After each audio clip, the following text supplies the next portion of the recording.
বাকি রেখে আমরা এই আন্দোলন থেকে বলতে চাই, নোয়াখালীর পুলিশ এখনো পর্যন্ত আমাদের ছাত্র সমাজে মূল রূপ দেখে নাই।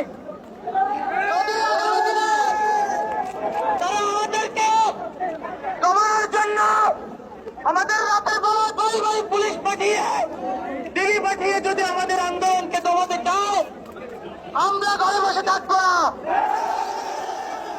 সংগ্রামী বন্ধুগণ, এই দেশের পুলিশ বাহিনী কার টাকায় চলে? এই পুলিশ বাহিনী কার টাকায় খায়? এই পুলিশ বাহিনীর ছেলেমেয়েরা কার টাকায় চলে? এই সরকার কার টাকায় চলে?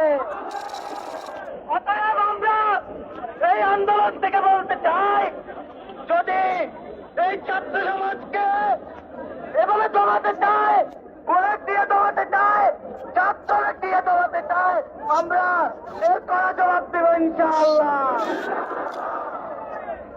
আমরা এই আন্দোলন থেকে আরো বলতে চাই, যদি এই সরকার আমাদের আন্দোলনকে পুলিশ বাহিনী, পেটুয়া বাহিনী ও ছাত্রলীগ দিয়ে দমাতে চায়, আমরা এর কড়া জবাব দিব ইনশাআল্লাহ।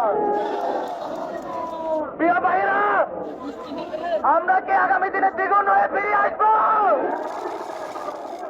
এই এসেছে পাগুন, আমরা দ্বিগুণ।